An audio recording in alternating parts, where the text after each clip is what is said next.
বন্ধুরা তোমরা কেমন আছো? আশা করি তোমরা খুব ভালো আছো। আমিও খুব ভালো আছি। আজকে তোমাদের আমি পাউরুটি দিয়ে গোলাপ জামুন করে দেখাচ্ছি। দেখো আমার কিন্তু পাউরুটি নেওয়া হয়ে গেছে। আর এটা গোলাপ জামুনটা করার জন্য আমার চিনি আছে, 1 বাটি চিনি নিয়েছি, লিকুইড দুধ আছে, আর এখানে গোটা এলাচ দানা আছে। এবার কিভাবে করব তোমরা অবশ্যই দেখতে থাকো। বন্ধুরা দেখো আমি কিন্তু পাউরুটিটা নিয়ে নিয়েছি। দেখো পাউরুটিটা এরম সাইডটা কেটে নিয়েছি। এবার এইটার মধ্যে কিন্তু আমি দুধটা দিয়ে দিচ্ছি। গরম দুধ আছে বন্ধুরা, দুধটা দিয়ে ভালো করে মাখিয়ে নিতে হবে। বন্ধুরা দেখো দুধটা দিয়ে ভালো করে মাখিয়ে নিচ্ছি।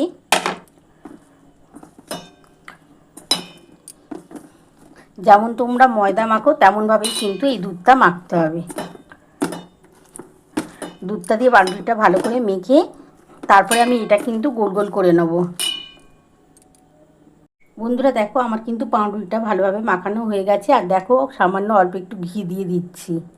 একটু ঘি দিয়ে ভালো করে মাখিয়ে নিচ্ছি, তাহলে কিন্তু খুব ভালো টেস্ট হবে। তারপরে আমি গোল গোল করে নেব। যেমন তোমরা মিষ্টির সাইজ বানাবে তোমরা করে নিতে পারো। করার পর তারপরে আমি এগুলো কিন্তু তেলে ভেজে নেব।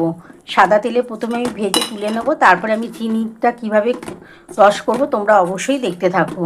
আমার তো 1 বাটি চিনি আছে, তার সাথে কিন্তু আমি 1.5 বাটির মতন জল দেবো। এবার ভালো করে এটা গোলটা করে নেব, নিয়ে আমি ভেজে নেব।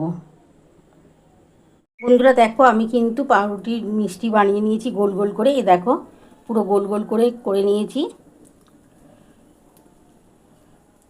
পুরো গোল গোল করে বানিয়ে নিয়েছি। এবার কিন্তু দেখো বন্ধুরা এই যে কড়ার মধ্যে তেল বসিয়ে দিয়েছি, সাদা তেলের মধ্যে এইগুলো একটু ভেজে নেব। ভেজে তুলে নেব, একটু লাল করেই কিন্তু ভাজতে হবে। আর ওইদিকে কড়া বসিয়ে দিয়েছি বন্ধুরা। কড়ার মধ্যে আমি কি দিচ্ছি কিভাবে করছি তোমরা দেখতে থাকো। বন্ধুরা দেখো আমার কিন্তু পাউরুটির মধ্যে দুধ দিয়ে ভালো করে মেখে নিয়ে গোল গোল করে নিয়েছি। এবার এগুলো কিন্তু সাদা তেলে ভেজে নিচ্ছি। আর এখানে দেখো চিনি আছে, এখানে গোটা এলাচ দানা আছে। এবার কিভাবে করব তোমরা অবশ্যই দেখতে থাকো। দেখো এবার কিন্তু আমি পাউরুটির মিষ্টিগুলো ভেজে নিচ্ছি। আমি কিন্তু কড়ার মধ্যে সাদা তেল দিয়েছি। এবার কিন্তু এগুলো মিষ্টিগুলো ভেজে নেব। পাউরুটিগুলোকে গরম তেলে ছেড়ে দিলাম। একটু লাল করে কিন্তু এগুলো ভাজতে হবে বন্ধুরা। আর গ্যাস কিন্তু আস্তে করে দিয়েছি, নাহলে পুড়িয়ে যেতে পারে বন্ধুরা।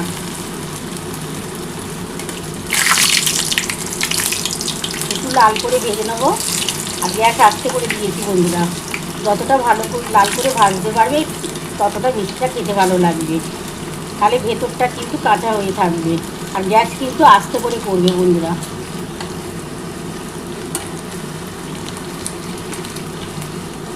গ্যাস কিন্তু আস্তে করে দিলাম, কারণ প্রথমে আমি একটু গ্যাসটা বাড়িয়ে রেখেছিলাম, কারণ ভাজতে তাহলে সুবিধা হবে। এবার কিন্তু গ্যাস আস্তে করে দিয়েছি। দেখো বন্ধুরা এবার গ্যাস আস্তে করে দিয়েছি।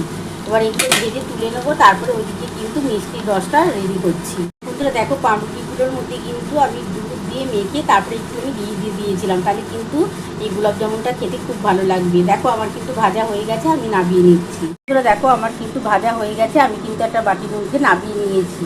তো একটা কড়া বসিয়ে দিয়েছি, কড়ার মধ্যে আমি জল দিয়ে দিচ্ছি। আমি 1 বাটি চিনি দিচ্ছি, আর 1.5 বাটি থেকে অল্প একটু মানে 2 বাটির মতন জল দিচ্ছি।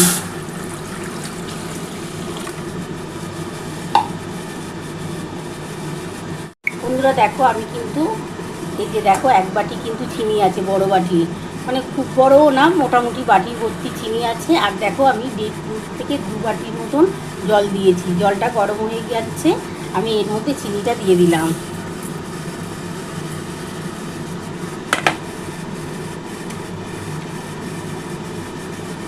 আর এই যে দেখো বন্ধুরা গোটা এলাচটা ফেলে দিলাম। এই সিরামটা খুব ভালোভাবে করতে হবে। খুব ভালোভাবে যখন একটু চিটচিটে মতো হয়ে যাবে তখন কিন্তু আমি এটা নাবিয়ে নেবো। নাবিয়ে আমি কিন্তু যেগুলো ভেজে রেখেছি পাউরুটির বড়াগুলো সেগুলো দিয়ে দেবো। বন্ধুরা দেখো আমি কিন্তু গোলাপ জামুন করার জন্য সিরাম তৈরি করে নিয়েছি। তোমরা তো দেখিয়ে নিয়েছো 1 বাটি চিনি আছে, আর ওইরকম বাটিরই আমি 2 বাটির মতন জল দিয়েছি। আর গোটা এলাচ দানা আছে। দেখো ভালোভাবে ফুটে যাচ্ছে, তখন দেখবো একটু চিটচিটে মতো হয়ে এসছে, তখন কিন্তু আমি এটা নাবিয়ে দেবো। নাবিয়ে দেখো এই যে রেডি করা আছে পাউরুটির বড়াগুলো, সেগুলো ছেড়ে দেবো। বন্ধুরা দেখো আমার কিন্তু গোলাপ জামুন করার জন্য কিন্তু রসটা কিন্তু কমপ্লিট হয়ে গেছে। দেখো পুরো চিটচিটে ভাব এসে গেছে। এবার আমি কিন্তু গ্যাসটা বন্ধ করে দিচ্ছি। গ্যাসটা বন্ধ করে দিয়ে এবার এগুলো সব দিয়ে দিলাম, দিয়ে আমি কিন্তু ঢাকা দিয়ে রাখবো। আমি 10 মিনিটের মতন ঢাকা দিয়ে রাখছি। বন্ধুরা দেখো, এই যে ঢাকাটা দিয়ে রাখলাম, 10 মিনিটের মতন ঢাকা দিয়ে রাখলাম, আর গ্যাস কিন্তু আমার বন্ধ করা আছে। 10 মিনিট পর ফিরে আসছি। বন্ধুরা দেখো, আমার কিন্তু গোলাপ জামুন নামানো হয়ে গেছে। কেমন হয়েছে বন্ধুরা? তোমরা তো পুরো রেসিপিটাই দেখে নিয়েছো আমি কিভাবে করেছি। তোমাদের যদি আমার এই রেসিপিটা ভালো লেগে থাকে, প্লিজ একটা লাইক সাবস্ক্রাইব করতে ভুলো না। আর কমেন্ট বক্সে অবশ্যই জানিও কেমন হয়েছে। তাহলে এরকম আরও নতুন নতুন রেসিপি নিয়ে তোমাদের সামনে হাজির হব। Thank you.